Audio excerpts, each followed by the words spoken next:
She never forgot that day. It stayed in her mind always. It would stay with her forever. Yes, she had been caught. She knew she'd done some things in her life that caused regret, sadness, shame. She knew that. And now she was found out. Now she was caught.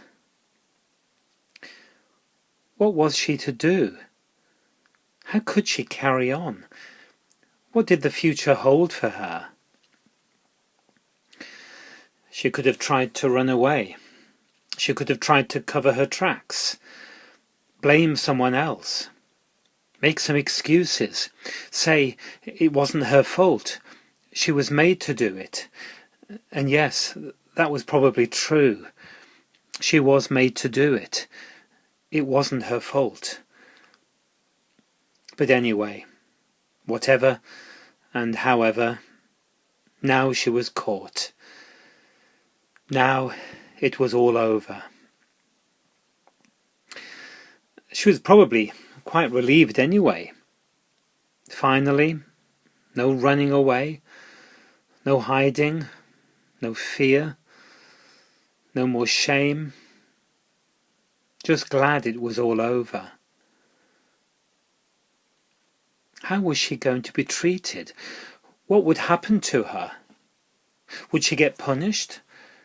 Would she be ostracized from everyone?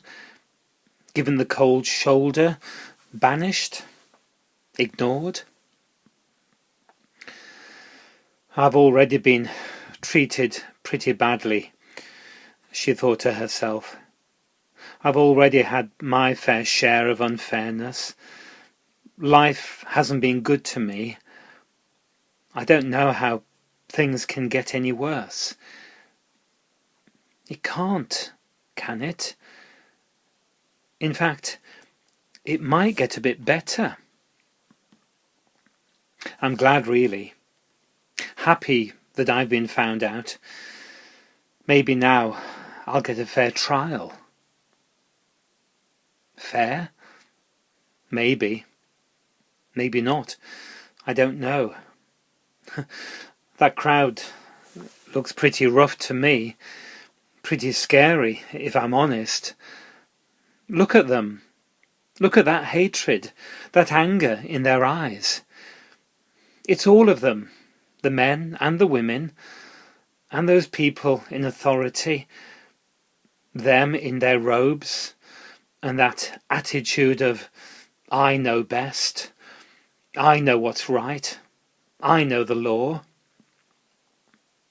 Really? Well, if that's the case, where's the guilty man? He should be here too. It takes two to tango. He should be stoned too. It says it in the law. It's both our punishments. And those stones. No, not the stones. They hurt. They're big. They've got jagged edges. And she could feel those stones biting, cutting into her feet as she walked that dusty road. It's going to hurt, I know it, she said to herself.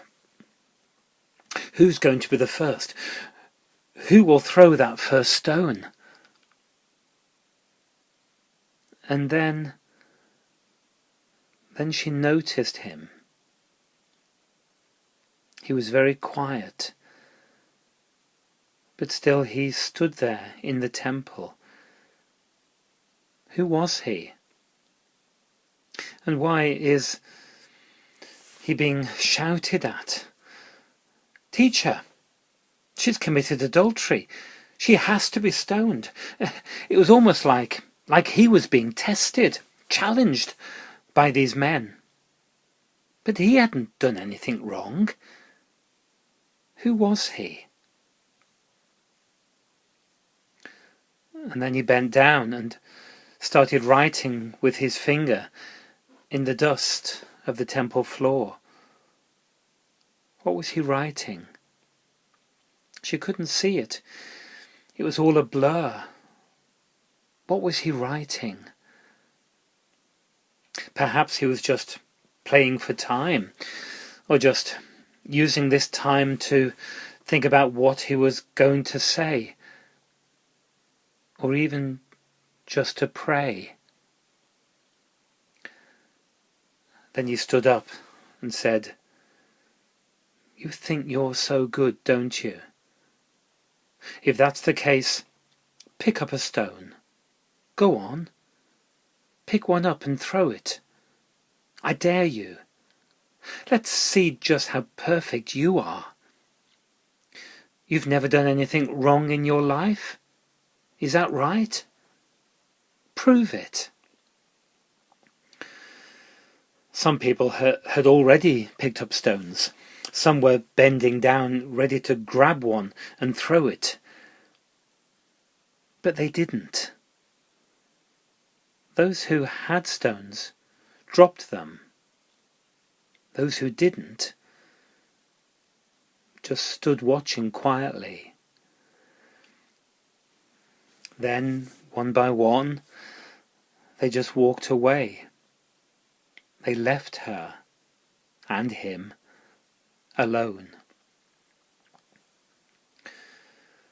And he looked at the woman, and the woman looked at him. "Is no one going to condemn you?" "No one, sir." "Neither do I," he said. "Go and sin no more." And it was like the sun came out from behind the cloud, and it had been a dark cloud, but now it was gone. And all she could feel was peace and hope and love.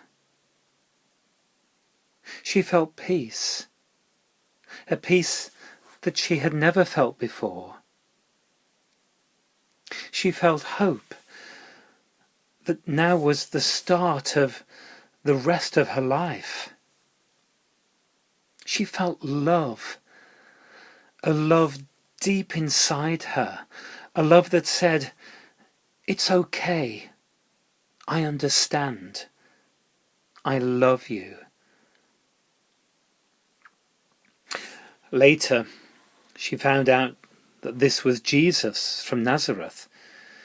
She didn't know it then, but she knew it now. And she never forgot that day. The pain, the worry, the stress, and then the peace, the hope, and the love. And she never forgot his words. "Go. I'm giving you a second chance. Go and live your life. Go and dream your dreams. Go and be the person you were meant to be. Go, because you are beyond precious.